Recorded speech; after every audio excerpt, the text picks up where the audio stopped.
근데 이제 안방이 깜빵됐지 이제. 그래요?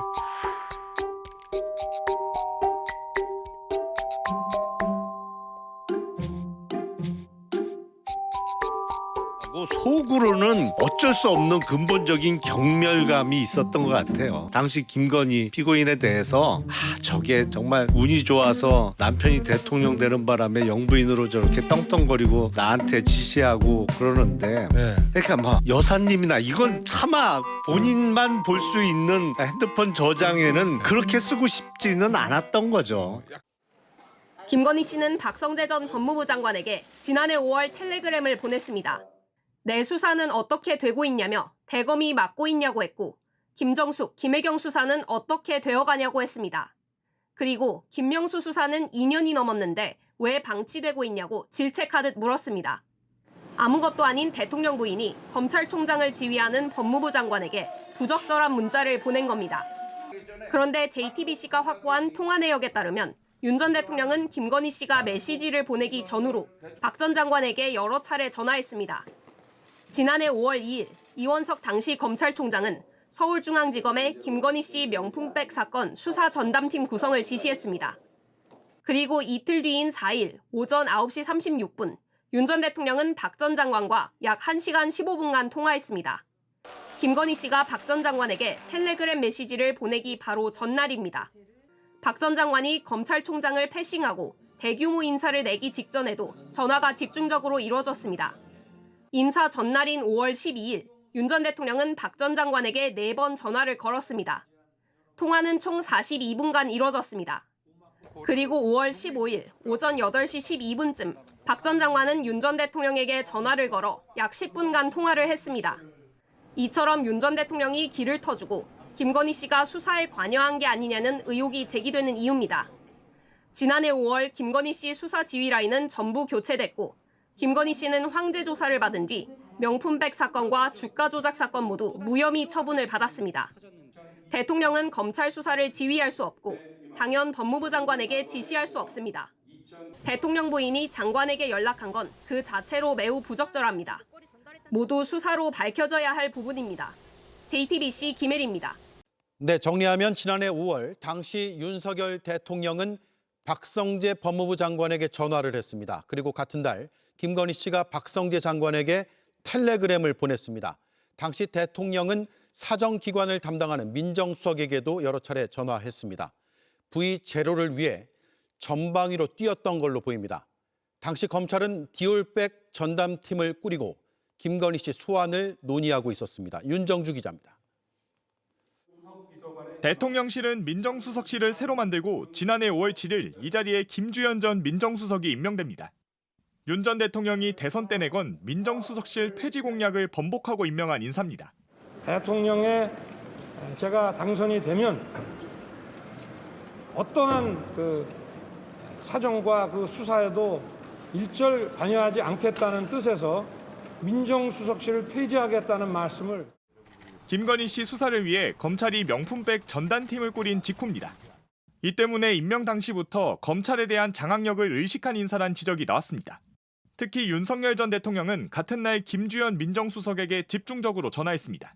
검찰 인사 발표 다음 날인 지난해 5월 15일 두 차례에 걸쳐 16분간 통화했습니다. 지난해 5월에만 윤 전 대통령은 민정수석과 무려 23차례나 전화합니다.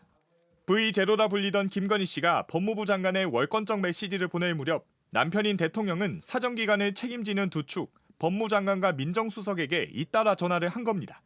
김 전 수석은 연수원 18기로 27기인 이원석 당시 검찰총장보다 9기수 선배입니다. 윤 전 대통령 부부가 박성재 전 장관에게 연락할 무렵 윤 전 대통령과 김 전 수석이 집중적으로 통화한 만큼 김건희 씨 수사와 관련된 내용으로 소통한 것인지 확인이 필요해 보입니다. JTBC 윤정주입니다. 네, 대통령 배우자 수사를 막기 위해 대통령 부부가 전방위적으로 움직였다는 내용을 전해드렸습니다. 박병영 기자가 나와 있습니다. 김건희 씨가 박성재 전 장관에게 텔레그램을 보낸 그달, 지난해 5월이잖아요. 다시 한번 정리를 해볼까요? 예, 지난해 5월은 김건희 수사를 해야 한다는 이원석 검찰총장과 이에 부정적이었던 박성재 법무부 장관의 갈등이 극에 달했던 때입니다. 검찰총장은 사건 수사를 지휘하고 그런 총장을 지휘하는 게 법무부 장관입니다. 이 총장의 지시로 명품백 전담팀이 꾸려지자 법무부는 검찰 물갈이 인사를 단행했습니다. 검찰총장이 완전히 패싱된 인사였습니다. 바로 이런 상황에서 김건희 씨가 법무부 장관에게 본인 수사는 어떻게 되고 있냐라는 텔레그램까지 보냈습니다. 김혜경, 김정숙 두 여사 수사까지 체근하며 장관을 질책했고 대통령이 법무부 장관에게 직접 연락을 하기도 한 겁니다. 예, 다시 한번 정리해 볼게요. 지난해 5월 5일 김건희 씨가 텔레그램 메시지를 보낸 거죠. 맞습니다.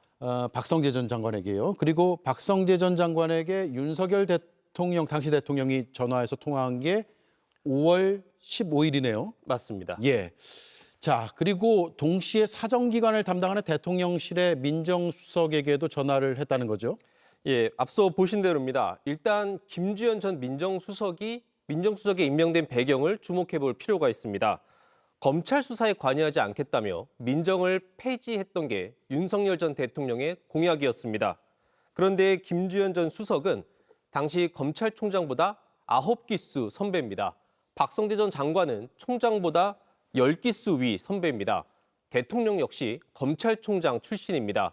완벽한 수직관계, 지휘관계가 성립된 겁니다. 예. 당시에도 이런 우려가 있었는데 현실화된 거라고 볼 수 있습니다. 네. 자, 그 전화 통화 내용까지 더 취재는 해봐야겠으나 여러 정황들, 시점, 그리고 통화한 상대 이런 것들 종합해 보면 당시 영부인 수사를 막기 위한 움직임이 전방위적으로 있었다고 우리가 추정해 볼 수 있는 거죠. 대통령이 관여를 했다면, 수사에 관여했다면 그건 월권 아닙니까? 당연한 월권입니다. 무엇보다 자신의 배우자와 관련된 수사력을 행사를 했다면 범죄 행위가 될 수 있습니다. 예. 지난해 1월 윤석열 전 대통령이 송경호 전 지검장을 대통령 안가로 저녁 무렵에 불러들인 정황이 새롭게 드러났습니다. 삼청동 안가의 출입 기록은 남지 않습니다. 흔적이 남지 않는 그곳으로 군 사령관들과 경찰총장을 불러 계엄을 지시했고 계엄 해제 이후엔 법무부 장관과 법제처장 등이 이곳에 모였습니다. 철저히 배후에 가려진 대통령의 권한이 집약된 안가라는 장소에 배우자 수사를 담당하는 일선의 지검장을 부른 것으로 볼 수 있습니다. 예, 대통령 안가로 갔다 온 당시 송경호 서울중앙지검장. 그때 김건희 씨 수사에 대한 입장이 어땠습니까? 안가 호출 전엔 수사를 해야 한다는 입장이었던 것으로 파악됩니다. 2023년 12월 명품백 수수 의혹과 관련해 검찰 고발 사건이 있었고 도이치모터스 주가 조작 사건에선 김건희 수사를 촉구하는 압박이 커졌습니다. 중앙지검 내부에서도 김건희 소환이 필요하다는 의견이 지휘부에 전달됐던 때입니다. 당시 중앙지검은 대통령실과 김건희 측에 소환 조율을 시도하기도 했습니다. 대통령실은 불쾌하다는 반응이었고 이원석 당시 검찰총장, 송경호 지검장을 불신임한다는 이야기가 나왔습니다. 예. 이런 지검장을 안가로 불러들인 정황이 드러난 만큼 두 사람이 어떤 대화를 나눴는지도 수사를 통해 밝혀져야 할 부분입니다. 예, 상당히 의혹이 더 증폭되고 있는데 김건희 특검이 지금 한 달 남은 상황 아니겠어요? 당시 대통령실과 검찰을 수사를 해야 이게 밝혀질 텐데 수사가 가능합니까? 김건희 특검에서는 지금 도이치 주가 조작 사건과 명품백 의혹 사건의 무혐의 처분 과정을 들여다보고 있습니다. 담당 검사들을 직무유기 등의 혐의로 수사 중인데 결국 모든 의혹의 정점은 윤석열 전 대통령입니다. 김건희 특검은 약 한 달간의 수사 기간만을 남겨놓고 있습니다.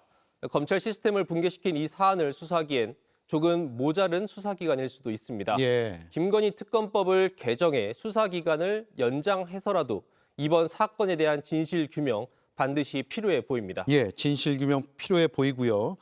이게 거슬러 올라가 보면 비상계엄과 연관이 돼 있을 수도 있다는 추정까지도 가능하죠. 그게 팩트인지 아닌지를 따져보려면 수사가 필요하고요. 잘 들었습니다. 박병현 기자였습니다. 수고했습니다.